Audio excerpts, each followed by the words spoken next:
Análise de O Último Vagão. Não sei se você gosta, mas eu amo esse tipo de filme. Esse é um filme mexicano, né? Uma produção da Netflix, que ninguém dá muito por ela, assim, mas eu achei que é riquíssima, principalmente para a gente poder olhar para algumas questões sistêmicas. Então, por que eu escolhi esse filme? Para falar de duas coisas. Primeiro, emaranhamentos sistêmicos que definem destino.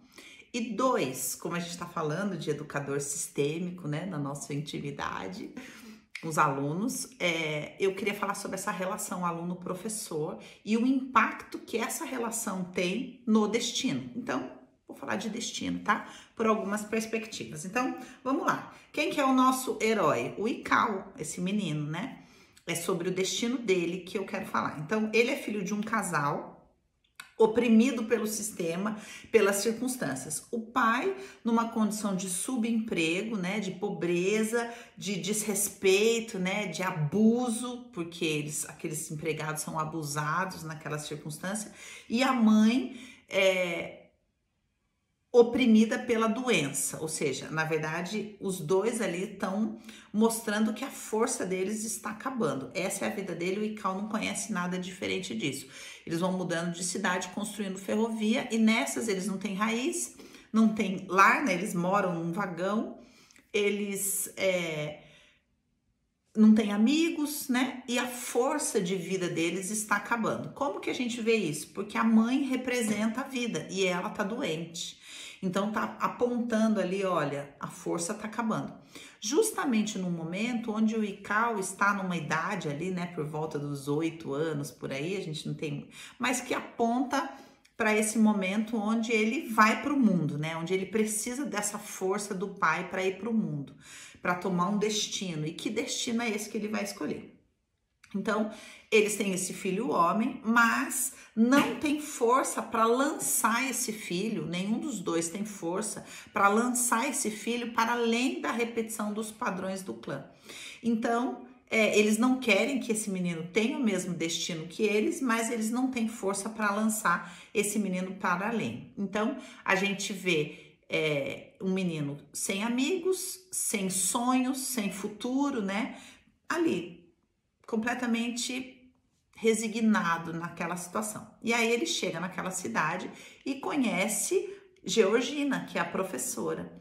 Então, por conta de uma circunstância ali, do cachorro, do não sei o que, ele acaba conhecendo a Georgina, que é uma mulher que tem essa força em si, que tem essa potência em si, mas que já estava perdendo a sua esperança no futuro.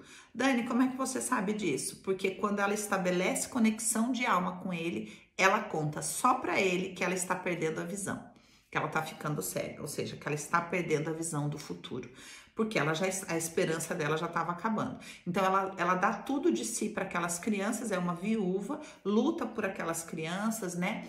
Luta pelo futuro daquelas crianças, um futuro que os pais não conseguem lutar. Então quem luta para que eles tenham um futuro, desejem um futuro, sonhem em ser algo, a relação dela com aqueles alunos, né? É uma coisa lindíssima. Para quem ama essa relação aluno-professor, é um filme assim, ai, que é um néctar para nossa alma, né? Porque você vê que bonito que é isso que o professor pode fazer, de enxergar no aluno, né? Aquilo que ele tem de melhor, aquilo que ele tem de precioso, a força que ele tem, né? Como ela ensina, por exemplo, o Icao, a partir lá da circunstância do animalzinho que ele escolhe, a perceber a força que ele tem, a resiliência que ele tem, a adaptabilidade que ele tem. E esse é o olhar do professor, né? Esse olhar treinado para enxergar a alma do aluno. E aí acontece uma questão importante no caso da Georgina.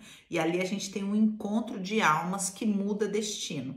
Qual encontro da Georgina com o Icao? Por que esse encontro é tão importante? Porque o Icao vem para preencher um lugar que estava muito vazio dentro dela, que era o filho dela. Então ela vê no Icao o filho que ela perdeu. Eles teriam mais ou menos a mesma idade, né? E como ela reconhece no Icao o filho, ela entrega para para o Ikau o que ela entregaria para o seu filho, que seria o quê? Um destino. E o Ikau toma esse destino para si. Então ela dá o livro que ela mais gosta para ele, ela se responsabiliza por ensiná-lo a ler, ela traz ele para dentro do seu lar, né? E coloca ele no lugar do filho dela e ama esse menino com o amor que ela tinha para dar para o filho e não pôde. Então a gente vê isso como? Porque ela não ensinava ele na escola, ela ensinava ele no tempo de descanso dela. Uma hora ele chega, ela tá dormindo, ela se levanta, ela divide a comida da casa dela, eles estão todos pobres ali com ele, o suco com ele, dá o gibi para ele. Ou seja, ela dá desse amor, ela nutre esse menino para que esse menino receba o destino que seria do filho dela, tá? Então, eles viviam numa comunidade onde todos os filhos tomavam o destino dos pais. Por exemplo, o filho do maquinista se tornava maquinista. Então, ali ela entrega essa força de destino para o Ikau. E o Ikau recebe da mãe dele o quê?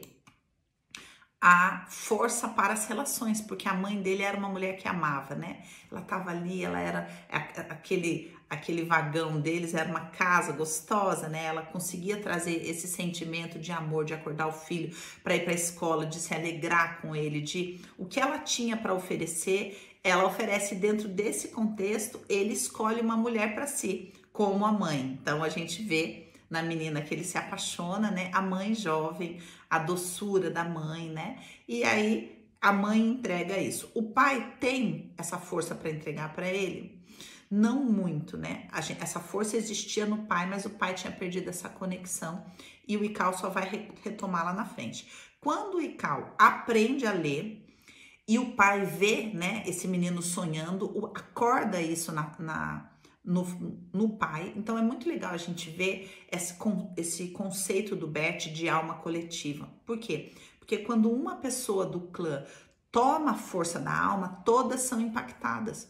E o pai começa a falar, eu tomei uma decisão, eu vou abandonar esse emprego, nós vamos ficar nessa cidade, eu vou arranjar um lugar para trabalhar aqui.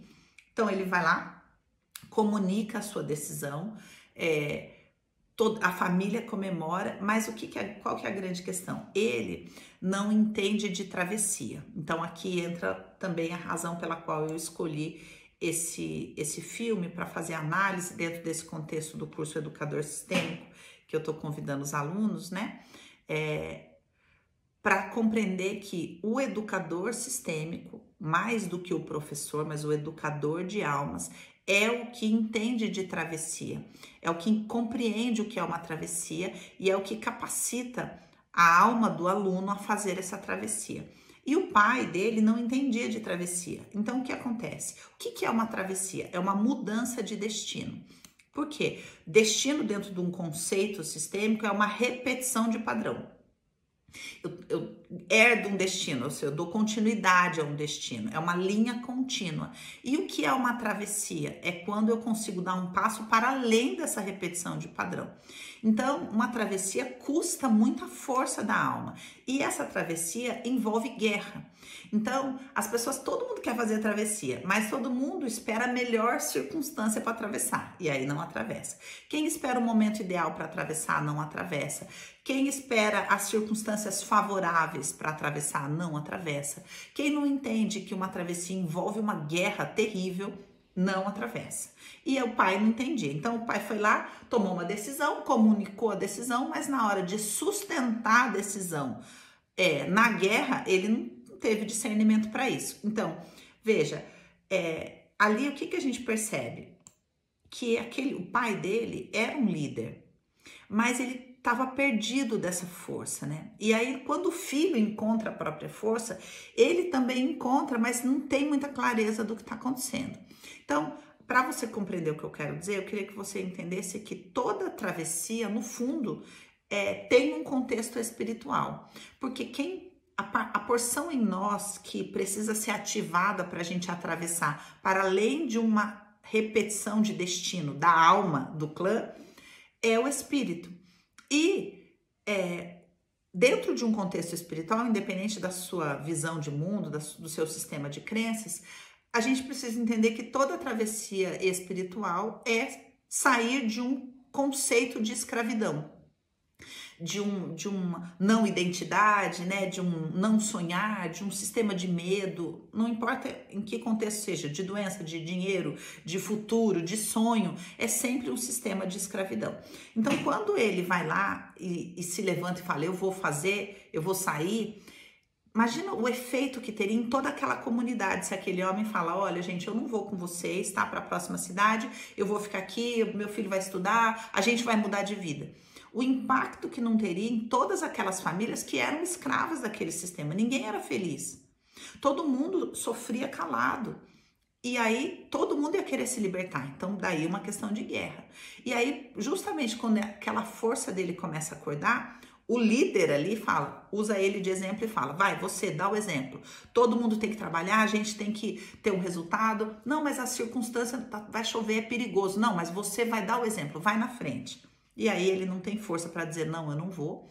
Se ele tivesse clareza da decisão que ele tinha tomado e da guerra que envolvia aquilo, aquele seria um momento ideal para ele falar, não, eu não vou, inclusive eu não vou trabalhar nessa circunstância que pode gerar morte e também não vou mais trabalhar aqui.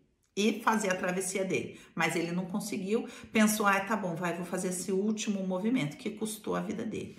E aí, muito bem, ele morre, todo mundo, ele silencia, o menino perde a força, todo mundo se entristece, o menino vai embora e perde tudo que tinha conquistado. O que acontece com esse menino? Fica com raiva do pai. Fica com raiva do pai que sucumbiu, que foi fraco. Isso é uma visão muito profunda dele. Como que você sabe isso, Dani? Porque ele decide tirar o nome do pai. Tira o nome do pai e assume o nome da mãe. Como que a gente sabe isso? Quando ele volta e encontra a menina e se apresenta com outro nome. Ninguém sabe que o menino e ele são a mesma pessoa no filme inteiro, porque ele assumiu outra identidade. Qual? A da mãe. O nome da mãe. E aí ele tinha duas possibilidades de escolha de destino. Ou ele combate o sistema ou ele se alia ao sistema. Ele entendeu que a força estava no sistema, ele se alia ao sistema. Estuda, papapá, e começa a trabalhar no sistema de educação, ou seja, era onde estava o sonho dele, mas ele vai trabalhar dentro do sistema que tinha mais força que o pai, né? E aí ele segue aquela vida ali, desacreditando, até que ele é imbuído de fechar a escola. Então ele pensa, ele vai fechando as escolas, morrendo, até chegar na raiz, que era fechar a escola onde ele tinha nascido como identidade. E aí ele encontra o amor da sua vida. E aqui outro elemento importante também, que eu sempre falo aqui para vocês nos filmes, quando ele pisa na terra. Então veja, ali era a terra onde ele tinha nascido, não biologicamente, mas sim espiritualmente. Ali foi a terra onde a identidade dele nasceu. Quando ele pisa na terra, ele retoma a força dele, retoma a identidade dele, reencontra o amor, né? Reencontra a menina que ele gostava e toma finalmente o destino espiritual que ele havia ganhado, faz a travessia definitiva, retoma a herança da Georgina na casa dela quando descobre que ela morreu e assume a escola. Então eu achei o filme lindíssimo. Se vocês, eu sei que tem um pessoal que não assiste o filme, só análise, né? Aí dependendo da análise, escolhe assistir o filme. Eu quero te encorajar. Assiste esse filme porque é aqueles filmes assim, ó, ai, que a nossa alma gosta, sabe?